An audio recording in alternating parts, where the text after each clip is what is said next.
12 जून को अहमदाबाद से उड़ान भरते ही दुर्घटनाग्रस्त हुई एयर इंडिया की फ्लाइट AI-171 की कहानी अभी चर्चे पे है। आखिर क्या हुआ था इस प्लेन के साथ? क्यों ये प्लेन अपने टेक ऑफ के बाद ही थोड़ी ही दूर जाकर क्रैश कर गई? चलिए आगे जानते हैं। दरअसल एक प्लेन की बनावट ऐसी होती है जिसमें दो इंजन्स लेफ्ट और राइट में दिए जाते हैं और ये दोनों इंजन्स ही प्लेन को उड़ान के समय बैलेंस करने में मदद करती है।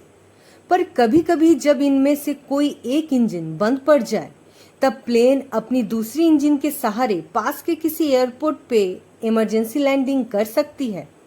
कुछ ऐसा ही हाल हुआ था अहमदाबाद एयरपोर्ट से उड़ने वाली फ्लाइट AI-171 प्लेन के साथ।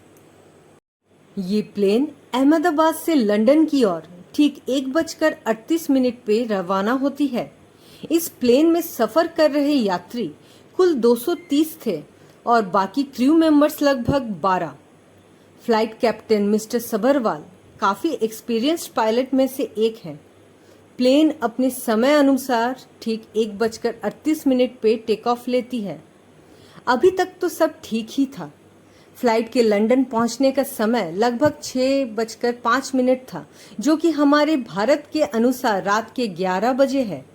पर थोड़ी ही दूर जाते ही लगभग 1:39 पे प्लेन क्रैश करती है और ग्राउंड पे 19 लोगों की जान चली जाती है। साथ ही साथ 67 बुरी तरीके से घायल भी हो जाते हैं। प्लेन अपने शेड्यूल के मुताबिक टेक ऑफ कर चुकी थी, पर अचानक से प्लेन का बायां हिस्सा थोड़ा झुका हुआ नजर आता है। ये नजारा आपको भी विचलित कर सकता है। प्लेन अपनी 425 फीट की ऊंचाई से धीरे धीरे नीचे उतरने लगता है। ये जो कुछ भी हो रहा था, इन वीडियोस और तस्वीरों को एयरपोर्ट के पास रहने वाले कुछ लोगों ने अपने घरों और छतों से कैप्चर किया था। देखते ही देखते प्लेन नीचे आने लगी और एक ही बार में एक बड़े से बिल्डिंग में जाकर घुस गई। ये हादसा इतनी जल्दी हुआ कि कुछ ही सेकंड्स में वहां आग के बड़े बड़े लपटें नजर आने लगी। प्लेन में फ्यूल टैंक फुल था, इसलिए प्लेन के बिल्डिंग के साथ टकराने पर ही एक बड़ा सा ब्लास्ट कैमरे में रिकॉर्ड हो गया था। आसपास की जगहों में इस भीषण आग की गर्मी ने सब कुछ जला के राख कर दिया था। प्लेन में बैठे पैसेंजर्स और फ्लाइट अटेंडेंट्स सारे जिंदा जल के लाश बन चुके थे। सूत्रों के मुताबिक जिस बिल्डिंग से ये प्लेन टकराई थी वो बीजे मेडिकल कॉलेज का हॉस्टल था और हादसे के समय उस हॉस्टल कैंटीन में जूनियर डॉक्टर्स और स्टूडेंट्स लंच कर रहे थे। प्लेन के क्रैश होते ही इस कैंटीन वाले बिल्डिंग में भी आग लग गई थी। चारों ओर से दीवारें गिरने लगी। काफी बच्चे दीवारों के अंदर दब के मर चुके थे और कितनों ने आग के चपेट में आकर दम तोड़ दिया।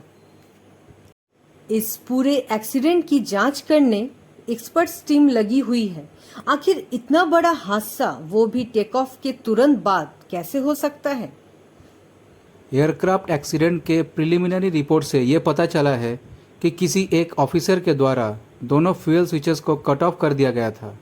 हालांकि अभी तक इस बात की पुष्टि नहीं हो पाई है कि ये जानबूझकर बंद किया गया था या गलती से स्विचेस को ऑपरेट किया गया था।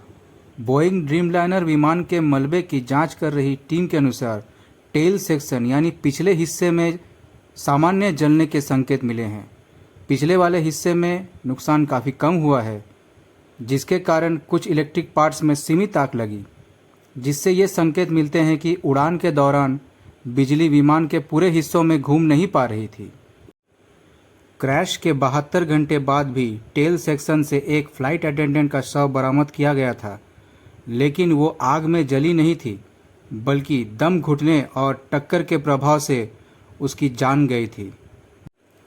ब्लैक बॉक्स डेटा से यह भी पता चला है कि दोनों इंजन में कुछ सेकंड में ही फ्यूल कनेक्शन बंद हो चुकी थी।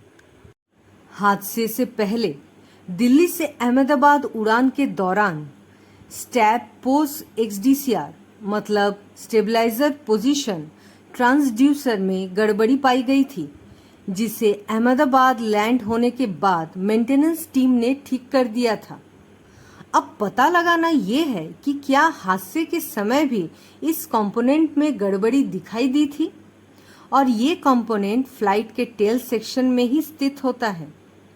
सूत्रों के मुताबिक विमान का ऑक्सिलरी पावर यूनिट एपीयू भी टेल सेक्शन में ही होता है, जिसे पूरा ठीक पाया गया था। आपको बता दें, एपीयू का उपयोग इंजन स्टार्ट करने और फ्लाइट के दौरान बैकअप पावर देने के लिए होता है। हादसे के दौरान एपीयू ऑटो स्टार्ट मोड में ऑन हुआ था, जिससे ये संकेत मिलता है कि शायद मुख्य बिजली प्रणाली फेल हो गई थी।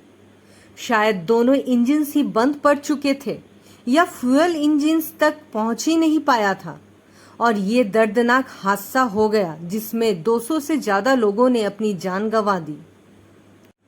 तो ये थी फ्लाइट AI-171 की हाल ही में घटी हुई दर्दनाक घटना। अगर आपको ये वीडियो इंफॉर्मेशनल लगी हो तो ज़रूर से ज़रूर चैनल को सब्सक्राइब करें और स्टोरी हाउस का हिस्सा बने।